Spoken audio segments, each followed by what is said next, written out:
একজন কৃষক যখন নিজের উৎপাদিত ফসল বিক্রি করতে আসে 1 মণের জায়গায় 45 কেজি তাকে আনতে হচ্ছে। এটা কৃষকের জন্য এক ধরনের অসহ্য যন্ত্রণা।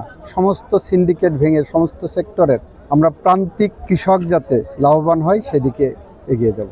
কেউ আপনার সারা বছরের কষ্ট করে পেঁয়াজ উৎপাদন করে তুলা তুলে নিয়ে যাবে, এটা আমি করতে দেব না। আপনাদের মধ্য থেকে কেউ আমাদেরকে অভিযোগ করেছিল, বাজারে যখন কেউ পেঁয়াজ আনছে গরিব কৃষক বা পাট আনছে বা ধান আনছে বিক্রি করতে, আপনারা জানেন যে 1 মণে 40 কেজি, 40 কেজিতে 1 মণ। সেখানে যখন বিক্রি করতে আসে তখন যারা ক্রেতা তারা 1-2 কেজি করে বেশি নিচ্ছে। এর সাথে তোলা তোলে, হিজড়ারা তোলা তোলে, বাজার যারা পরিষ্কার করে তারা তোলা তোলে, এতে করে 1 মণ মানে 45 কেজি হয়ে গেছে।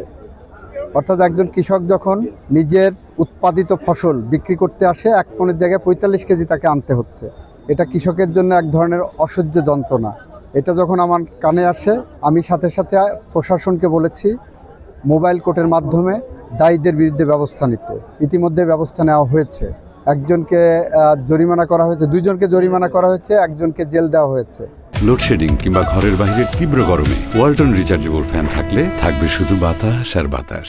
পরবর্তীতে শুল্ক বণিক সমিতি, এই যে বণিক সমিতির সভাপতি সাইদ সাহেব আছেন, তারা বসে এটা নিশ্চিত করেছে যে ধরনের আর কোনো কাজ শুল্কপাতে হবে না। এবং এখন পর্যন্ত আমি জানি ওনারা বলার পরে হয়নি। তারপরেও আমি আমার আত্মতুষ্টির জন্য সরাসরি বাজারে এসেছি দেখতে কোনো বিক্রেতা, কোনো কৃষক কোনো অভিযোগ করে কিনা সেটা দেখার জন্য। এখন পর্যন্ত বিক্রেতারা খুশি আছে।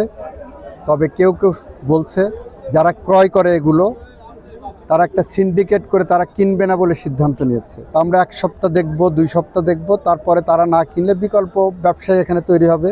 এবং যারা এই সিন্ডিকেট করে এই কিনবো না বলে কৃষককে ক্ষতি করার চেষ্টা করবে, আইনগতভাবে তারা দণ্ডের মুখোমুখি হবে, সেটাও আমরা নিশ্চিত করব। সমস্ত সিন্ডিকেট ভেঙে সমস্ত সেক্টরের আমরা প্রান্তিক কৃষক যাতে লাভবান হয় সেদিকে এগিয়ে যাব। কৃত্রিম সংকটে এক ধরনের ধরেন মজুতদারি, এই মজুতদারির বিরুদ্ধে আইন আছে। এবং যারা মজুতদারি করে আপনাদের অবগতির জন্য জানাচ্ছি 1974 সালের বিশেষ ক্ষমতা আইন যেটা করে দিয়ে গেছে, সেখানে মজুতদারের সর্বোচ্চ শাস্তি মৃত্যুদণ্ড। শুধু যারা মজুতদারি করবেন তারা ভেবে চিন্তা করবেন।